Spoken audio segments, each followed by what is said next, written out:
Monsieur Campana a souhaité revoir ses contrats d'assurance en mars 2015. Donc, il est venu voir son agent général à Calvi. Il a baissé certaines garanties. Il n'a pas souhaité notamment prendre la garantie perte d'exploitation. Et puis ensuite, il y a eu le sinistre.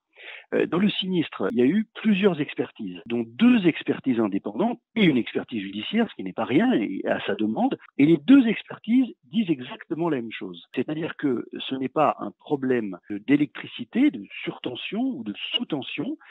C'est juste le fait qu'il y ait des coupures de courant qui ont favorisé malheureusement le fait que ces fours tombent en panne. À la suite de ces expertises, enfin de la première expertise, nous l'avons indemnisé, Monsieur Campana, non pas donc sur son contrat électricité, si vous voulez, parce qu'il ne joue pas ce contrat. C'est les 2 expertises qui le disent, mais sur son contrat Brin Machine. Et sur le contrat de Brin Machine, nous lui avons payé donc une indemnisation qu'il a acceptée.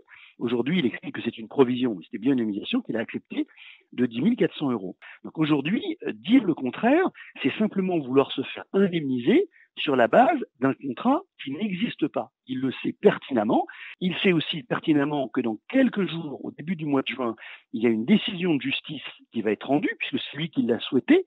Et donc, je ne comprends pas, à titre personnel, pourquoi est-ce qu'il y a autant de réclamations, de parler à tous les médias, etc. Puisque, de toute façon, la décision va intervenir dans moins d'un mois maintenant. Quand on n'est pas d'accord sur un contrat, on va devant le tribunal, et le juge rend son verdict. C'est aussi simple que ça s'appelle la justice. Monsieur Campana affirme, lui, que le problème électrique a été confirmé par EDF. C'est pas du tout le cas, donc. Monsieur Campana joue beaucoup sur les mots. EDF reconnaît qu'il y a bien eu des coupures d'électricité. Et les 2 rapports d'expertise reconnaissent l'un et l'autre que les dommages de ces fours sont bien la conséquence de chocs thermiques. Et ces chocs thermiques, ils sont arrivés parce qu'il y a eu des coupures d'électricité, puis l'électricité a été remise. Mais ce n'est pas ce qu'on appelle en fait un dommage électrique au titre de l'assurance dommage électrique que M. Campana avait souhaité souscrire.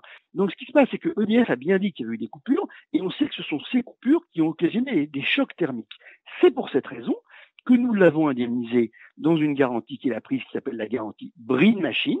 Et aujourd'hui, il dit, l'expertise a dit qu'on devait indemniser 26 000 euros parce que en fait une expertise vous dit exactement quel est le montant global du sinistre. Donc nous on a dit effectivement c'est reconnu à 26 000 euros, on a indemnisé ce que l'on devait parce que dedans il y avait des pièces qui sont toujours hors contrat, qui s'appellent des éléments réfractaires. On a indemnisé de 10 400 euros et pour le reste son autre contrat ne fonctionne pas.